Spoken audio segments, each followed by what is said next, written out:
श्रीराम समर्थ. प्रपंच हा परमार्थाला साधन म्हणून वापरावा.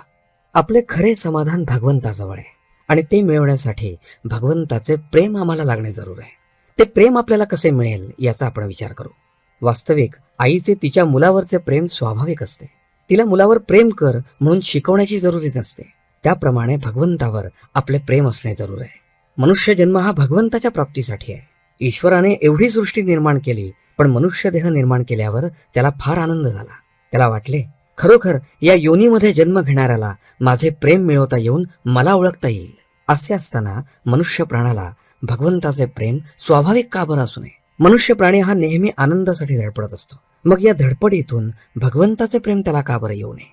मला वाटतं, ज्या ध्येयासाठी आपण धडपडत असतो ते ध्येय ठरवताना आम्ही चुकत असलो पाहिजे. खास आमचे ध्येय असे असले पाहिजे की त्यातून आम्हाला शाश्वत आनंद मिळवता आला पाहिजे.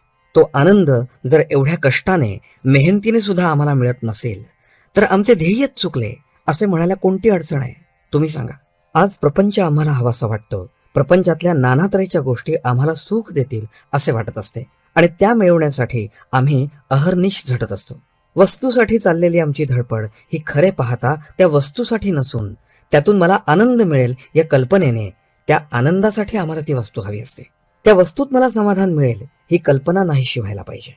आज प्रपंचात मला समाधान मिळेल असे वाटते, ती माझी कल्पना नाहीशी होणे जरूर आहे. ही प्रपंचाची आस जोपर्यंत आहे तोपर्यंत भगवंताचे दास आम्हाला होता येणार नाही आणि शाश्वत समाधान आम्हाला मिळणार नाही. तू जगाची आस सोडून दे, मी तुला शाश्वत आनंद देतो असे भगवंत आम्हाला सांगत आहे. ही जगाची आस, हे प्रपंचाचे प्रेम आम्हाला कसे सुटेल? प्रपंच सोडल्याशिवाय भगवंताचे प्रेम आम्हाला येणारच नाही का? प्रपंच सोडून देण्याची आज आमची तयारी नाही. तो न सोडता भगवंताचे कसे होता येईल यासाठी संतांनी मार्ग सांगितलाय. त्या मार्गाने आम्ही जाणे जरूर आहे. ज्याप्रमाणे आपण आपल्या या खिशातील पैसे त्या खिशामध्ये ठेवतो, त्याचप्रमाणे प्रपंचातील आपले मन आपण काढून भगवंताकडे लावावे. तसे करण्यात समाधान आहे. भगवंताला अशी प्रार्थना करावी की देवा, प्रारब्धाने आलेले भोग येऊ देत, पण तुझे अनुसंधान मात्र चुकू देऊ नकोस. आजचे बोधवचन. दिवा जळायला हवा असेल तर त्यामध्ये सतत तेल घातले पाहिजे.